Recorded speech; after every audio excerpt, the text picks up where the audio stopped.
أعوذ بالله من الشيطان الرجيم. بسم الله الرحمن الرحيم.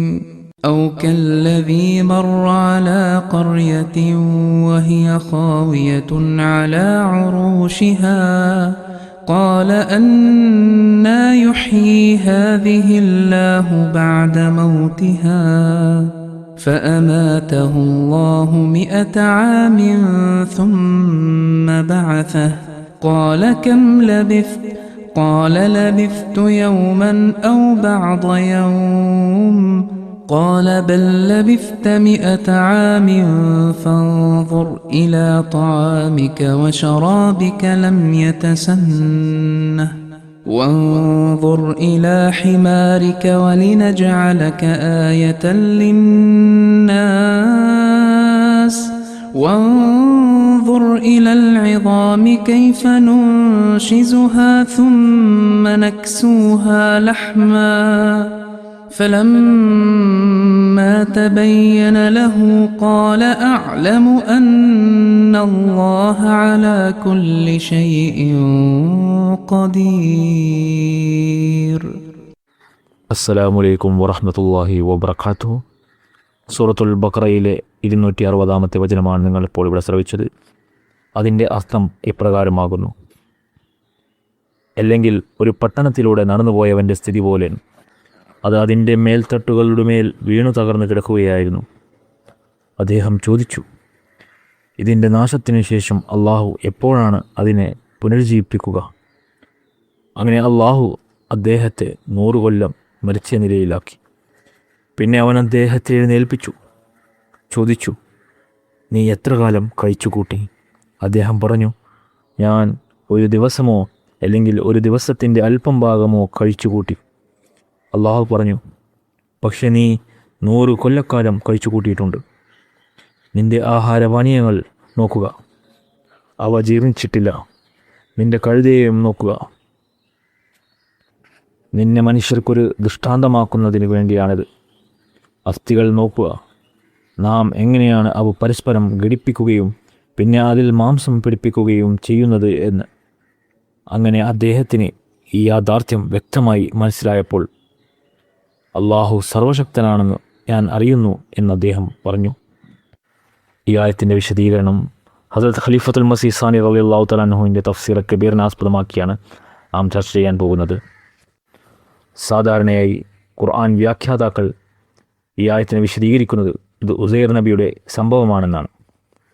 അദ്ദേഹം ഒരിക്കൽ പൂർണ്ണമായും നശിപ്പിക്കപ്പെട്ട ഒരു പ്രദേശത്തു കൂടി നടന്നു പോവുകയായിരുന്നു. ആ നാടിൻ്റെ കനത്ത നാശവും ജീർണാവസ്ഥയും കണ്ടപ്പോൾ ഈ നാട്ടുകാരെ അവരുടെ മരണത്തിന് ശേഷം അള്ളാഹു എങ്ങനെയായിരിക്കും വീണ്ടും ജീവിപ്പിക്കുക എന്ന് അദ്ദേഹം ആശ്ചര്യത്തോടെ ചോദിച്ചു. അപ്പോൾ അള്ളാഹു അദ്ദേഹത്തെ മരിപ്പിച്ചു. അങ്ങനെ 100 വർഷക്കാലം അദ്ദേഹം അതേ അവസ്ഥയിൽ മരിച്ചു കിടന്നു. ഈ ദീർഘമായ കാലയളവിനുള്ളിൽ അള്ളാഹു ആ നാട്ടിലെ ജനങ്ങളെ വീണ്ടും പുനരുദ്ധിവസിപ്പിച്ചു. അള്ളാഹു എത്രമാത്രം അപാരമായ കഴിവുള്ളവനാണെന്നും മരിച്ചവരെ അവൻ എങ്ങനെയാണ് ജീവിപ്പിക്കുന്നത് എന്നും അദ്ദേഹത്തിന് നേരിട്ട് കാണിച്ചു കൊടുത്തു. അങ്ങനെ 100 വർഷങ്ങൾക്ക് ശേഷം അദ്ദേഹം ജീവൻ വെച്ച് എഴുന്നേറ്റപ്പോൾ സ്വന്തം ഭക്ഷണത്തിലേക്ക് നോക്കാൻ അള്ളാഹു അദ്ദേഹത്തോട് കൽപ്പിച്ചു. അത് യാതൊരു കേടുപാടും സംഭവിക്കാത്ത നിലയിലായിരുന്നു. പിന്നീട് അള്ളാഹു അദ്ദേഹത്തിൻ്റെ കഴുതയെയും അദ്ദേഹത്തിൻ്റെ കൺമുന്നിൽ വെച്ച് ജീവിപ്പിച്ചു കാണിച്ചു. അതിൻ്റെ അഴുകിപ്പൊടിഞ്ഞ എല്ലിൻ കഷ്ണങ്ങൾക്ക് മേൽ മാംസവും തൊലിയും പൊതിഞ്ഞു നൽകിക്കൊണ്ടായിരുന്നു അത്.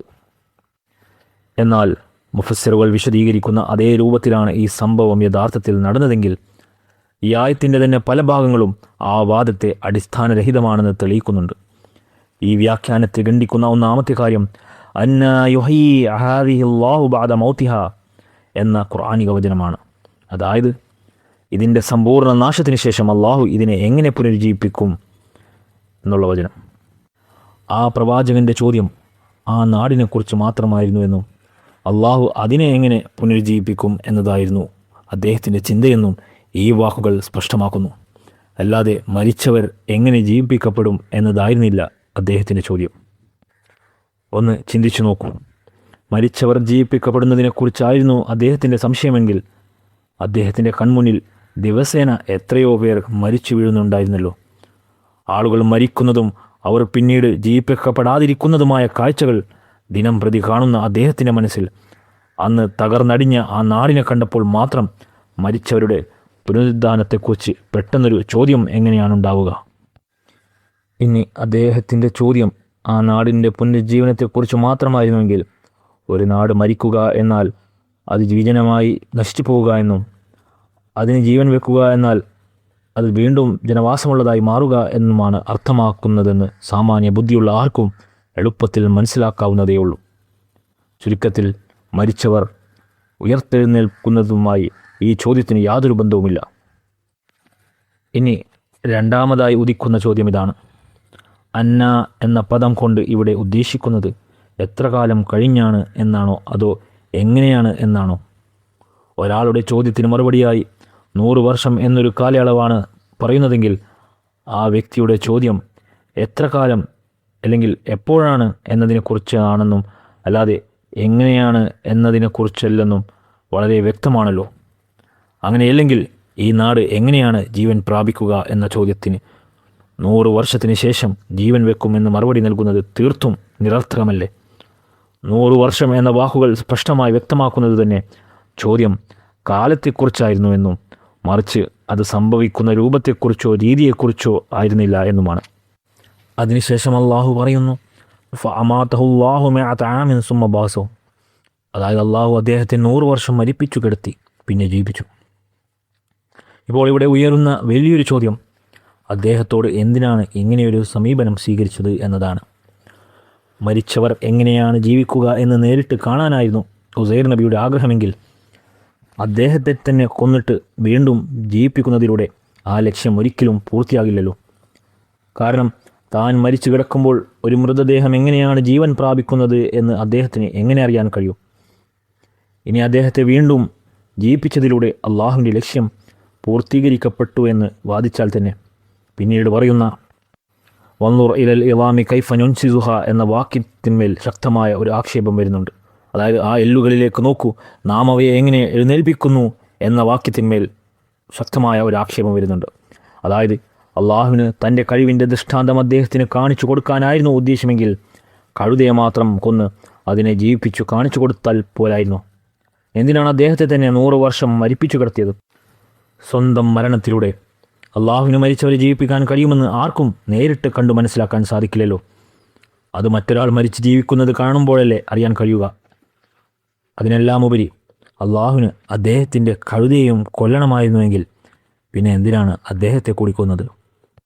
അതുപോലെ മറ്റൊരു ചോദ്യം കൂടി വരുന്നത്, ആ നാട്ടിലുള്ളവരിൽ ഒരാളെ തന്നെ മരിപ്പിക്കുകയും പിന്നീട് അയാളെ ജീവിപ്പിച്ച് കാണിച്ചു കൊടുക്കുകയും ചെയ്യാമായിരുന്നില്ലേ? എന്തിനാണ് ഉസൈർ നബിയെ തന്നെ മരിപ്പിച്ചത്? അതുപോലെ തന്നെ ഫൻസുർ ഇലാ തആമിക വശറാബിക ലം യതസന്നഹ് എന്ന് മറുപടി ലഭിക്കാൻ അദ്ദേഹം എന്താണ് ചോദിച്ചത്? അതായത് നിന്റെ ഭക്ഷണത്തിലേക്കും പാനീയത്തിലേക്കും നോക്കൂ, അവ കേടുവന്നിട്ടില്ല എന്ന് അള്ളാഹു മറുപടി നൽകാൻ മാത്രം എന്താണ് അദ്ദേഹം ചോദിച്ചത്? ആ നാട് എങ്ങനെ പുനരുജ്ജീവിപ്പിക്കപ്പെടും എന്നായിരുന്നുവല്ലോ അദ്ദേഹത്തിൻ്റെ ചോദ്യം. എന്നാൽ അതിന് അള്ളാഹു നൽകിയ മറുപടിയാകട്ടെ, നീ നിന്റെ ഭക്ഷണപാനീയങ്ങളിലേക്ക് നോക്കൂ, അവ കേടുവന്നിട്ടില്ല എന്നു. ചുരുക്കത്തിൽ ഇതിൽ നിന്നും 2 കാര്യങ്ങൾ വ്യക്തമാകുന്നു. ഒന്നാമതായി, ഹാദിഹി ഇത് എന്ന പദം സൂചിപ്പിക്കുന്നത് ഇവിടെ ആളുകൾ മരിക്കുന്നതിൻ്റെയോ പുനർജനിക്കുന്നതിൻ്റെയോ പ്രശ്നമല്ല, മറിച്ച് നഗരം ജനവാസമുള്ളതാകുന്നതിൻ്റെയും അതിനു വീണ്ടും ജീവൻ വെക്കുന്നതിൻ്റെയും കാര്യമാണ് എന്നാണ്. രണ്ടാമതായി, മേത്ത ആമിൻ അതായത് 100 വർഷം എന്നതിലൂടെ അന്ന എന്ന പദം ഉപയോഗിച്ച് ചോദിച്ചത് എത്ര കാലം എന്നാണെന്നും എങ്ങനെ എന്നല്ലെന്നും വ്യക്തമായിരിക്കുന്നു.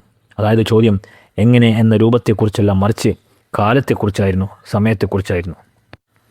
ചുരുക്കത്തിൽ മുഫസ്സിരീങ്ങൾ വിശദീകരിച്ച ഈ സംഭവത്തിന് മേൽ നിരവധിയായ ചോദ്യങ്ങളും ആക്ഷേപങ്ങളും ഉയർന്നു വരുന്നുണ്ട്. അതിലൊന്നാമത്തെ ആക്ഷേപം തന്നെ അള്ളാഹു എന്തിനാണ് ഉസൈർ നബിയെ മരിപ്പിച്ചത് എന്നതാണ്. അദ്ദേഹം ഒരു പ്രവാചകനായിരുന്നുവെങ്കിൽ അദ്ദേഹത്തെ 100 വർഷക്കാലം ഇങ്ങനെ മരിപ്പിച്ച് കിടത്തുക എന്നത് അദ്ദേഹത്തിൻ്റെ ചോദ്യത്തിന് നൽകുന്ന നല്ലൊരു മറുപടിയാണോ? ചിന്തിച്ചു നോക്കൂ. ഈ ദീർഘമായ കാലയളവിനുള്ളിൽ അദ്ദേഹത്തിൻ്റെ ഭാര്യയും മക്കളുമെല്ലാം മരണപ്പെട്ടു പോയി. ഒടുവിൽ 1 നൂറ്റാണ്ടിന് ശേഷം തികച്ചും അപരിചിതരായ ആളുകൾക്കിടയിൽ അദ്ദേഹത്തെ ജീവനോടെ എഴുന്നേൽപ്പിച്ചിരിക്കുന്നത്. ആ വ്യക്തിയെ മരിപ്പിച്ചു ജീവിപ്പിച്ചതിൻ്റെ ഉദ്ദേശ്യമായി കൂടുതലും പറയപ്പെടുന്നത് അള്ളാഹു മരിച്ചവരെ ഇപ്രകാരമാണ് ജീവിപ്പിക്കുന്നത് എന്ന് നേരിട്ട് കാണിച്ചു കൊടുക്കാനാണ് എന്നാണ്. എന്നാൽ ഇവിടെയും ഒരു ചോദ്യമുയരുന്നു. എങ്കിൽ പിന്നെ കഴുതയുടെ എല്ലുകൾക്കുമേൽ മാംസവും തൊലിയും പൊതിയേണ്ട ആവശ്യമെന്തായിരുന്നു? അള്ളാഹുവിൻ്റെ കഴിവ് ബോധ്യപ്പെടുത്താൻ ആ കഴുതയെ മരിപ്പിച്ചു ജീവിപ്പിച്ചത് തന്നെ ധാരാളമായിരുന്നല്ലോ. ഇതിനായി ഉസൈർ നബിയെ തന്നെ മരിപ്പിക്കേണ്ട യാതൊരു ആവശ്യമില്ലായിരുന്നു. മാത്രമല്ല, മരണപ്പെട്ട ഒരാളെ ദുനിയാവിലേക്ക് തന്നെ ഇങ്ങനെ ജീവിപ്പിച്ചു കൊണ്ടുവരിക എന്നത് അള്ളാഹുവിൻ്റെ സുന്നത്തിന്, അതായത് നടപടിക്രമത്തിന് തികച്ചും എതിരുമാണ്. ഇനി അള്ളാഹു അദ്ദേഹത്തെ 100 വർഷക്കാലം യഥാർത്ഥത്തിൽ മരിപ്പിച്ചു കിടത്തി എന്ന് തന്നെ സങ്കല്പിക്കുക. എങ്കിൽ അതിനുള്ള തെളിവായി, നോക്കൂ, നിന്റെ ഭക്ഷണം കേടുവന്നിട്ടില്ല എന്നല്ലോ പറയേണ്ടിയിരുന്നത്. മറിച്ച് ഭക്ഷണവും പാനീയവുമൊക്കെ അവിടെ നിൽക്കട്ടെ, ചുറ്റുമുള്ള ലോകം തന്നെ ആകെ മാറിയിരിക്കുന്നു, നീ യഥാർത്ഥത്തിൽ 100 വർഷം മരിച്ചു കിടക്കുകയായിരുന്നു എന്നതിൻ്റെ ഏറ്റവും വലിയ തെളിവാണത് എന്നല്ലേ പറയേണ്ടിയിരുന്നത്. എന്നാൽ അത്തരത്തിലുള്ള യാതൊരു പരാമർശവും ഇവിടെ കാണുന്നില്ല.